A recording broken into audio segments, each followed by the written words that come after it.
Audience would like to know why there are no African Americans on the panel. To look at the video and the panel, one would think the children impacted are not white. The majority are not, and they have no advocate.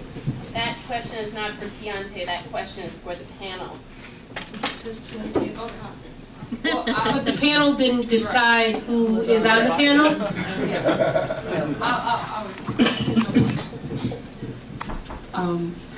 So first, let me say that there are a number of advocates that are in this community by virtue of profession, and I would say that we have a public defender's office who has championed several issues as it relates to what happens to young people. In fact, the state attorney is also joining that advocacy, because when we think of the very beginning of the spectrum, right, civil citations, a low-level offense, primarily something like, you know, tagging the side of Walmart or misdemeanor kind of things, right? The public defender's office and the state attorney's office have worked together to develop that.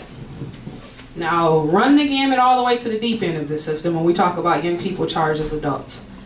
The advocates do seem to fall off a bit. But by virtue of profession, there are definitely advocates. However, here in Escambia County, we are far and few between. And so, in fact, when I worked for the Southern Poverty Law Center, I did travel up here, and Tanya will tell you that I spent a lot of money doing that for a few years, having to travel to this part of the state to initiate conversations like this.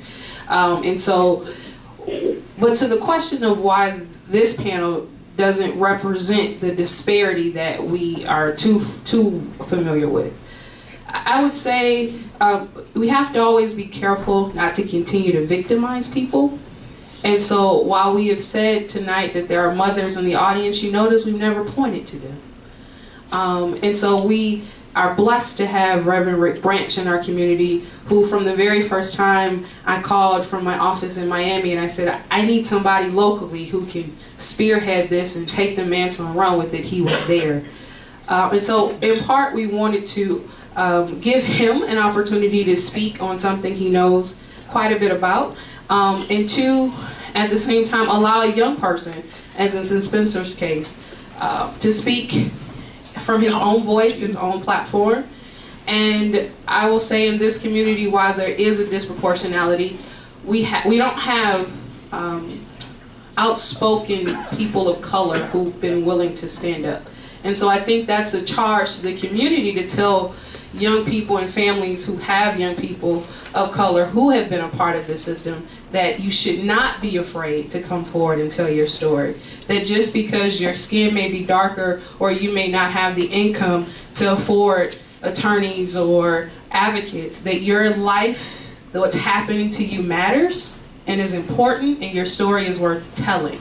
But until we create that safe space, which we have not done, and I will tell you that working with the Escambia Youth Justice Coalition, we have spoken with a number of families who would be considered minority families, who have said, I'm not willing to make my child or my situation the martyr of a movement, but I support you in what you're doing because I still have to work at Baptist Hospital. I still have to report to Gulf Power. I still have to be a teacher in the Escambia County School District. And I can't, I can do what I can for my young person by putting $20 on his commissary. If I lose my job, I can't do that.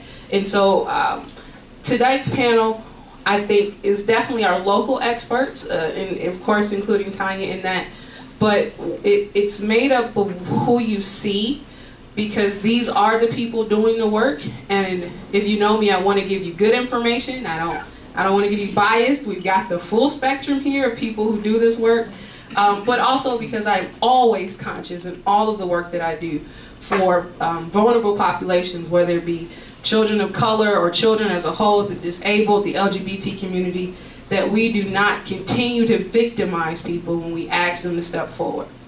So I hope that answers that question.